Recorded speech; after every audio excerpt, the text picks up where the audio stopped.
Hi folks, my name is Kieran Widener. I'm the owner and lead guide of First Nature Treks and Tours based here in Portland, Oregon. I'm here as part of the Nature and Nurtures campaign that Toms of Maine is doing to support small businesses like my tour company. We're here to connect people with nature. There's lots of ways you can do that. One of them I like to do is just by going on a hike. With the world we live in right now, it's a little bit harder. We have to do social distancing, 6 feet apart. But there's ways you can interact with nature and enjoy it in your backyard as well as out here in the Columbia Gorge. We'll talk a little bit about those as we share some images of the Columbia Gorge with you today. A lot of times I'll take the time to get down on my hands and knees and actually look at things from a totally different angle.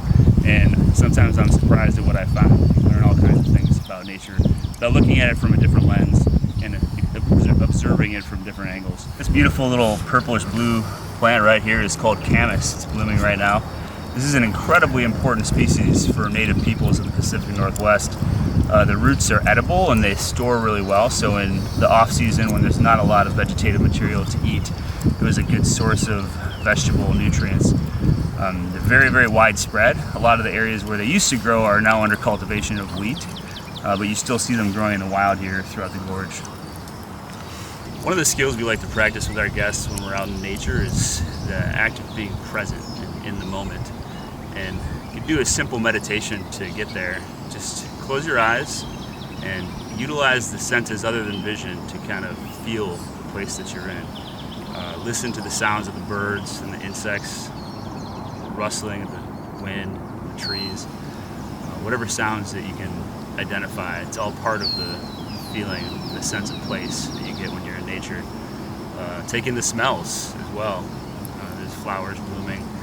There's the river right behind us has its own smells, and so do the trees.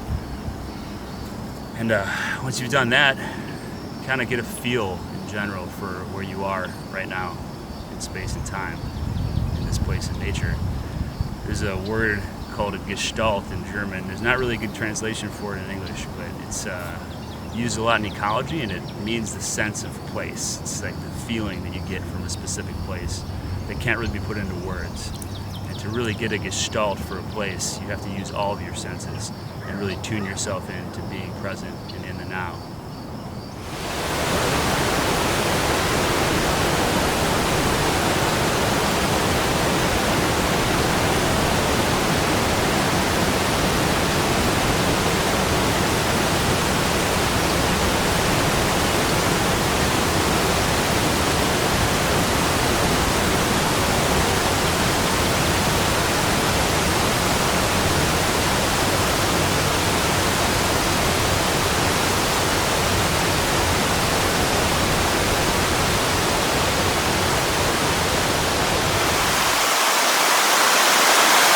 Welcome to the Columbia Gorge National Scenic Area, one of my favorite places in the U.S. We are here in the western end of the Columbia Gorge, and remember this is a sea level passageway that basically cuts its way right through the Cascade Mountain Range. So where we are here on the western slope is very wet compared to where we'll be on the eastern slope when we finish with our day today.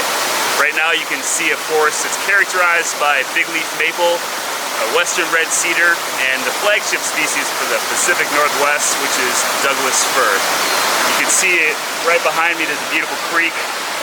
We've got a waterfall up above us as well. The Columbia Gorge National Scenic Area is home to the highest concentration of waterfalls in North America. There's over 100 waterfalls in the wet time of the year that you can get to just within a 75-mile drive. So from the western slope where we are right here, we're going to continue eastward over to the eastern end of the gorge by the Dalles. And by the time we get there, there'll only be 10 inches of annual rainfall per year, and we'll be in full desert.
Welcome to the dry side of the Cascade Mountain Range and the eastern side of the Columbia River Gorge. As you can see, the landscape here has changed dramatically from where we were earlier. This is a much drier landscape characterized by grasslands and low shrubs. You can see across the river here over to the Washington side of the gorge, there's some pretty high cliffs over there that show the underlying geology of the Columbia Gorge itself. Now, the gorge was formed almost overnight, about 15 to 20,000 years ago, at the end of the last ice age. It was formed by a series of floods known as the Missoula Floods that happened as the polar ice caps were retreating and meltwater collected in a large lake in western Montana. This lake existed for an unknown amount of time, but it gathered a ton of water and eventually broke free from its confines and rushed out across the landscape of eastern Washington and channeled its way right through here, basically creating a sea level passageway through the Cascade Mountains.